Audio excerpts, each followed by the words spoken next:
सुंदर सा दीप जल गया उत्तर प्रदेश में, हनुमान धरा गए जोगी के भेष में।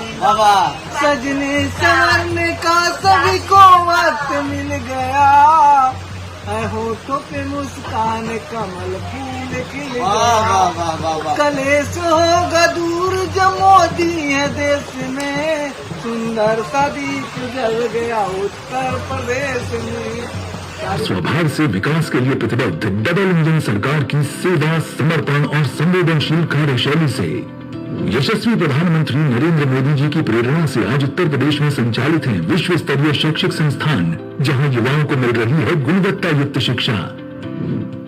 अब छात्रों को ये बड़ी सुविधा मिली है कि वो अपनी इच्छा से अपनी पसंद के विषयों का चुनाव कर सकते हैं। शिक्षण संस्थाओं की क्वालिटी बेहतर बनाने के लिए भी हम लगातार काम कर रहे हैं। माननीय मुख्यमंत्री योगी आदित्यनाथ जी के नेतृत्व में संचालित स्कूल चलो अभियान ने 1,92,00,000 बच्चों का नामांकन कराया है सुनिश्चित। तो वहीं ऑपरेशन कायाकल्प ने 1,40,000 से अधिक प्राथमिक और उच्च प्राथमिक विद्यालयों की अवस्थापना सुविधाओं को किया है बेहतर। नए उत्तर प्रदेश के सभी मंडल मुख्यालयों पर संचालित अटल आवासीय विद्यालय बच्चों को उपलब्ध करा रहे हैं गुणवत्ता युक्त शिक्षा। 57 जनपदों में मुख्यमंत्री मॉडल कंपोजिट विद्यालय किए जा रहे हैं स्थापित। आश्रम पद्धति के विद्यालय की तर्ज पर ही हर जनपद में हम लोगों ने सीएम कंपोजिट विद्यालय के निर्माण की प्रक्रिया को मुख्यमंत्री अभ्युदय विद्यालय के निर्माण की कार्रवाई को तेजी के साथ आगे बढ़ाया। नए उत्तर प्रदेश का नया गोरखपुर प्राथमिक शिक्षा, माध्यमिक शिक्षा, उच्च शिक्षा और तकनीकी शिक्षा के प्रतिष्ठित संस्थानों का हब बनकर उभरा है। आज एक तरफ हम लोगों ने 2017 में प्रारंभ किया पहले स्कूल चलो अभियान। स्कूल चलो अभियान में जो सबसे अच्छा परिणाम आया कि अकेले उत्तर प्रदेश के अंदर हम लोगों ने देखा कि लगभग 58 से 60 लाख बच्चे नए बढ़े थे, जिन लोगों को हमें बेसिक शिक्षा परिषद के स्कूलों में एडमिशन कराने में सफलता प्राप्त हुई। नमस्कार दोस्तों, एक बार फिर से आपका स्वागत है हमारे Hindi news channel news 555 days में। और दोस्तों, आज एक बार फिर से हम बात करने वाले हैं उत्तर प्रदेश की। और आपको बता दें कि उत्तर प्रदेश ने एक तरफ जिस तरह महिला सुरक्षा, प्रशासनिक व्यवस्था के साथ साथ प्राचीन मंदिरों के जीर्णोद्धार और सनातन संस्कृति के उत्थान में जितना महत्वपूर्ण रोल निभाया है, उतना ही महत्वपूर्ण रोल उत्तर प्रदेश आज अपने नागरिकों के शिक्षा के लिए भी निभा रहा है।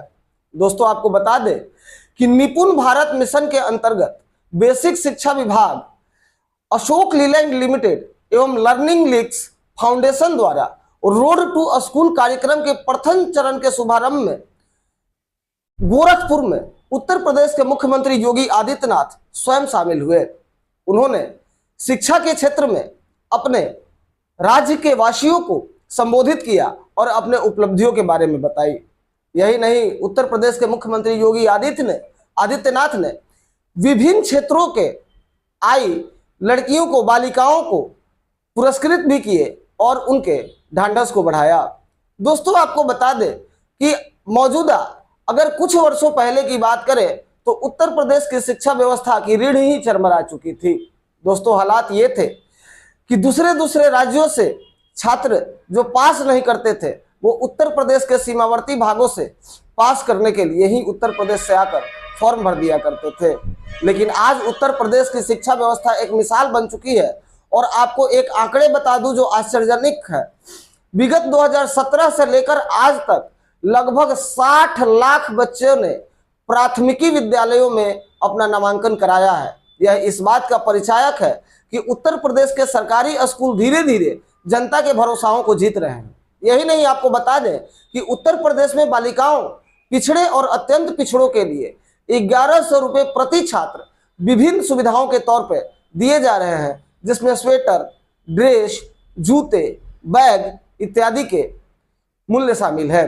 इसी के साथ उत्तर प्रदेश में प्रत्येक छात्र को शिक्षा के लिए किताबों की व्यवस्था बिल्कुल निःशुल्क विद्यालयों में की ही गई है और साथ ही साथ मध्याह्न भोजन की भी व्यवस्था उत्तर प्रदेश के स्कूलों में की गई है। दोस्तों, ऐसा देखा गया है कि उत्तर प्रदेश के शिक्षा के मामले में योगी आदित्यनाथ स्वयं ही बहुत चौकस रहते हैं और बहुत बार ऐसा देखा गया है कि उत्तर प्रदेश के स्कूलों को वो स्वयं से भी निर्देश पारित किए हैं। उन्होंने कितनी बार ऐसे मौके रहे हैं जहां बिना वजह के छुट्टियों को भी कैंसिल कर दिया है और बहुत ऐसे मौके रहे हैं जहां उन्होंने स्वयं शिक्षण कार्य के व्यवस्थाओं में हस्तक्षेप कर और उन व्यवस्थाओं को सुधारा है। दोस्तों, 7 ऐसी मुख्य बिंदुएं हैं जिसके बाद उत्तर प्रदेश की शिक्षा व्यवस्था अब पटरी पे आ चुकी है। दोस्तों, सबसे पहले उत्तर प्रदेश के शिक्षा व्यवस्थाओं में उत्तर प्रदेश सरकार ने शिक्षकों की कमी को दूर किया है और अब उत्तर प्रदेश के विद्यालयों में लगभग शिक्षकों की पूर्ति कर दी गई है। यही नहीं, विद्यालयों के आधारभूत ढांचे पर भी विशेष ध्यान दिया गया है, जिसके कारण जिन विद्यालयों के भवन अनिर्मित थे या जर्जर स्थिति में थे, जो बच्चों को किसी भी दुर्घटना का अंदेशा और सूचना दे रहे थे, ऐसे भवनों को भी अब पूरी तरह से दुरुस्त कर दिया गया है। दोस्तों, आपको बता दूं कि उत्तर प्रदेश में एक बड़ी संख्या में जन जागरूकता के तहत अब बच्चे सरकारी स्कूल में जाना शुरू कर चुके हैं, तो कहीं ना कहीं ये उत्तर प्रदेश सरकार के शिक्षा नीतियों का ही देन है। आइए हम आपको सुनवाते हैं उत्तर प्रदेश के मुख्यमंत्री योगी आदित्यनाथ ने उत्तर प्रदेश के शिक्षा व्यवस्था के ऊपर क्या कहा और उन्होंने जनता को संबोधित करते हुए कौन से संदेश दिए। Rakesh Kumar Pandey, news 555 days, Lucknow, Uttar Pradesh. आभारी है प्रधानमंत्री मोदी जी के, जिन्होंने राष्ट्रीय शिक्षा नीति, जब पूरी दुनिया कोरोना जैसी महामारी के सामने पस्त थी, तब कोरोना जैसी महामारी से देशवासियों को बचाने, उनको सुरक्षित रखने के साथ साथ उज्जवल भविष्य की एक नई आधारशिला रखने के लिए राष्ट्रीय शिक्षा नीति 2020 प्रधानमंत्री मोदी जी ने देशवासियों को दी। और राष्ट्रीय शिक्षा नीति यह उद्धरण के साथ तकनीक का उपयोग करके कैसे हम सहज और सरलता के साथ छात्र छात्राओं को इन सब बातों की जानकारी दे सकें, यह तो उपलब्ध करा ही रहा है, लेकिन साथ साथ यह भी सुनिश्चित कर रहा है कि बच्चे स्कूल 100% जाकर के अपना नामांकन करा सकें। इसके लिए बच्चों को भी, अभिभावकों को भी, पंचायत को भी, समाज के गणमान्य लोगों को तो इसके लिए जागरूक करना ही है, लेकिन साथ साथ उन संस्थाओं को जो समाज के निर्माण के लिए अपना योगदान दे रहे हैं, जिन्होंने सामाजिक प्रतिबद्धता को समझा है, उनके CSR मत से भी हम लोग इसमें सहयोग लेकर के इस पूरे कार्यक्रम को सफलता की नई ऊंचाई तक पहुंचाने का काम करेंगे।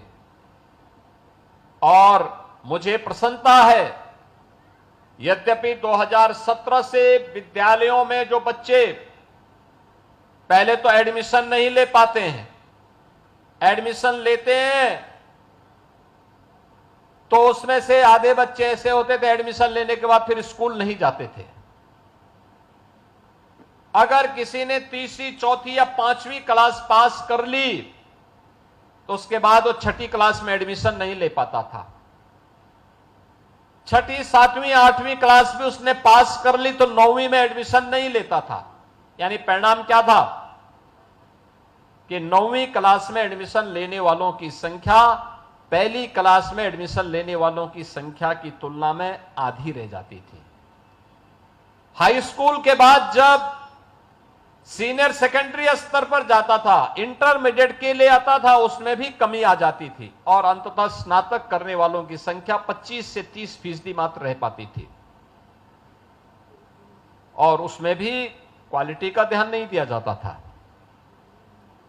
आज एक तरफ हम लोगों ने 2017 में प्रारंभ किया पहले स्कूल चलो अभियान। स्कूल चलो अभियान में जो सबसे अच्छा परिणाम आया कि अकेले उत्तर प्रदेश के अंदर हम लोगों ने देखा कि लगभग 58 से 60 लाख बच्चे नए बढ़े थे, जिन लोगों को हमें बेसिक शिक्षा परिषद के स्कूलों में एडमिशन कराने में सफलता प्राप्त हुई। आप सोचिए, कोरोना में स्कूली शिक्षा सबसे ज्यादा प्रभावित हुई, लेकिन 1,34,00,000 से बढ़कर के छात्रों की संख्या उत्तर प्रदेश बेसिक शिक्षा परिषद में 1,92,00,000 पहुंच गई। और 1,92,00,000 की संख्या बताती है कि बच्चे स्कूल जाना चाहते थे, लेकिन उनको ले जाने का कोई माध्यम नहीं बन पा रहा था, उनको प्रेरित और प्रोत्साहित करने का कोई माध्यम नहीं बन पा रहा था। फिर इन बच्चों के लिए हम कुछ कार्यक्रम अपना आगे बढ़ा सकें, इसके लिए सरकार ने प्रारंभ किया। हम इन बच्चों के लिए, मैं जाता था इस अलग अलग क्षेत्रों में, जब मैंने देखा तो मुझे कुछ चीजें देखने को मिली। खास तौर पर बालिकाओं की शिक्षा के बारे में बहुत ज्यादा रुचि न होने के कारण अभिभावक बेटियों को स्कूल नहीं भेजते थे, या भेजते थे तो यूनिफॉर्म नहीं बनाते थे, जूते चप्पल नहीं देते थे। हमने सुनिश्चित किया कि जो भी बच्चा बेसिक शिक्षा परिषद के स्कूलों में पढ़ेगा, उन बच्चों के लिए यूनिफॉर्म फ्री देंगे, स्वेटर फ्री देंगे, बैग और बुक्स फ्री उपलब्ध करवाएंगे, और उन बच्चों के लिए जूता और मोजा भी उपलब्ध करवाएंगे।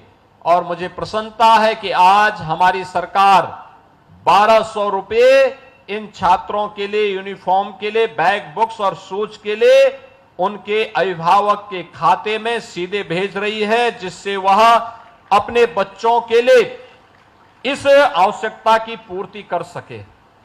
राकेश कुमार पांडे की रिपोर्ट, न्यूज़ 555 न्यूज़,